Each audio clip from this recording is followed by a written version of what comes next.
Hey everyone, welcome to part 8 of the series of me going through What's Up questions. If you were in the What's Up group, like I say in every video, and you have not sent me 5 bullet point questions that you want to see me answer, please direct message me that, whether you tag me in the group or private message me. Hey Nick, can you cover ... these 5 things, and I can go through that. If you want to know how to get access to the What's Up groups, coming to a webinar or coaching call, we help people all over the world, 70, 80, 90 different countries. We can get translators if needed. We work all hours of the day because the people that are all the coaches were spread everywhere. You know, we're in America, UK, Middle East, all over. So we hit all time zones. I work very early and very late, depending on who I'm talking to. So we can get you in. There is hope. We've all been there. Chronic OCD sufferers. We know what it feels like to be stuck, and you can get better. Okay. So this person, the questions that they asked were very broad, which is not a bad thing. I just can't go into so much detail. So I will give other recommendations besides this. And again, Phil at OCD Recovery is where you message and email to find out more about our services. Okay, so the first thing I want me to cover is POCD. So that's a broad topic. I always recommend going and watching. And again, if you're watching multiple videos a day, that's not good. Try to balance it, especially in the beginning, one every other day, one a day max. Usually when people come in for coaching, I have to give them homework assignments where they're not watching YouTube videos at all for 2-3 weeks. And they usually say, no, that's how I know it usually has to go.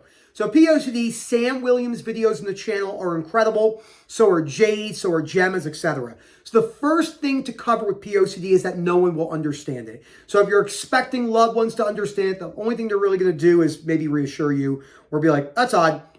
Trying to explain this to someone who has never had chronic OCD, it's going to be like it's like me going to a Chinese restaurant and me attempting to speak Mandarin. They're going to look at me and be like, so it's not going to happen. That's point number 1. Point number 2, it comes down to unconditional self-acceptance. Yes, Stubbornly Refuse is the most important book for learning how to break down beliefs, but the most important perspectively driven book is The Myth of Self-Esteem when it comes to learning what unconditional self-acceptance is and the difference when acceptance doesn't mean agreement. If a lot of people, they'll hear the things that they have to do, and then what they do, what they think, and understandably so because of the disorder, there has to be more information. I'm missing something. It can't be as simple as what we're saying.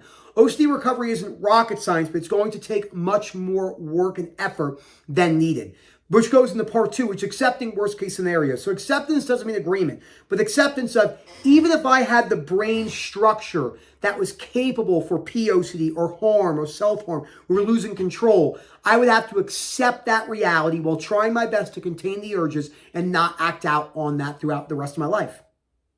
That is the worst case scenario.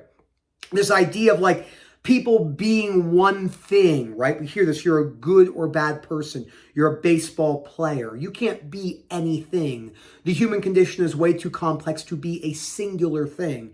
Even people who have done heinous acts throughout history, there were people that liked certain behaviors about them and then rated them as good people. I'm sure Heinrich Himmler thought Adolf Hitler was a great person. I'm sure many people did not think Adolf Hitler was a great person, or Heinrich Himmler, or any other people that were in the SS or the SA. So, you know, and even though people are doing heinous acts, they still did those acts to those people like Heinrich Himmler, which they thought were good. So the evil doesn't exist. There's no such thing as evil. There's no such thing as overall good or holy, more than likely. There's just things that people believe because of where they're born, what their belief systems are, what side of the aisle they are, and it's hard to look at that. So accepting that you might be someone whose brain is more tuned to those things, those images, those urges, etc., and accepting that as part of a piece of you, but not who you are. Fear.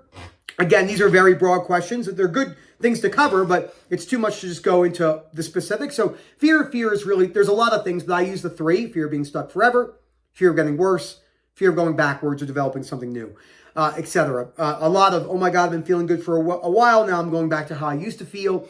So accepting that even if you felt this way for the rest of your life, it wouldn't be the end of the world. Yes, it would be very tough. It wouldn't be what you want, but taking away that urge to get rid of it, this takes time and practice. The fear of fear tends to be the big bosses, which leads me into number 4, which is relapses. People are going to have relapses, and they're going to have a lot of them.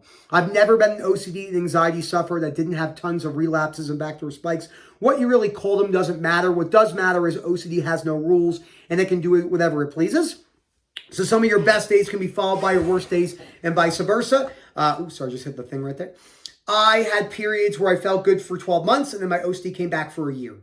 I had periods where my OCD was horrendous for a month or 2, and then it just dropped for whatever reasons. And in those situations, when you're really stuck after a good period, it's easy to think you're never going to get better. And when you're feeling good, it's easy to think that you'll never feel worse again. So it takes a lot of relapses and ups and downs to smooth that out. But again, it comes down to unconditional life acceptance primarily. So breaking down irrational beliefs. So the most important thing when it comes to breaking down irrational beliefs is this book right here. So this book in page 70 to 72, all the exercises are important, but let me give you a great one when it comes to POCD, okay? Or any moral one. My goal is to accept my worst case scenario without liking it. My goal is to accept if that's the way my brain is. That does not define me as a human, just a human that has a condition that I have to be aware of, right? Because I will have those urges or thoughts. This is really the worst case scenario for a lot of people with this. Activating events. That could be any trigger, right? An image, an avoidance, etc., anything. So your irrational beliefs. No matter what, I must find out that this isn't who I am. I must prove that it's an OCD thought. It's not who I am. If I did, it would be awful. I can't stand it. If this is who I really am, if people knew what type of person I was, if they knew what I was thinking, I should die. I'm a horrible person, etc. Those consequences lead to depression, worthlessness, etc., etc.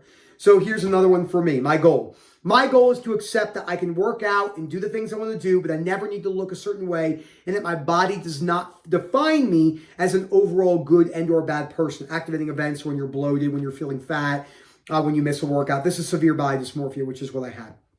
Anxiety, ruining your ability to build muscle is a big fear for a lot of people. That's why bodybuilders and fitness people are so meticulous about not being stressed, because they're all afraid their anxiety is going to ruin their muscle growth. So irrational beliefs. No matter what, I must stay calm. I can't deal with the fact anxiety would make me lose muscle. I can't stand doing extra activity, extra cardio. Oh my God, this is the worst thing ever. I must keep the gains. Oh my God, being fat is the worst thing ever. I hate being fat. Oh my God, the photo, what it looked like. So this book right here is a critical piece of how to learn to break down irrational beliefs. And inside that book, you have, like I'm almost done with this one again, Stubbornly Refuse series. So how to control your anger before it controls you. I've read that. How to control your anxiety before it controls you. Read that. Stubbornly Refuse and Stop Destroying Your Relationships. And a couple other Ellis books as well. The books on the reading list are the ones that we recommend. These are good adjunct books to that as well. But always stick with the books on the reading list until you get a good understanding of those and you practice those over a long period of time. So the one thing I'll add to this is people can have relapses after feeling good for a year, 2 years, 3, 4, 5 years.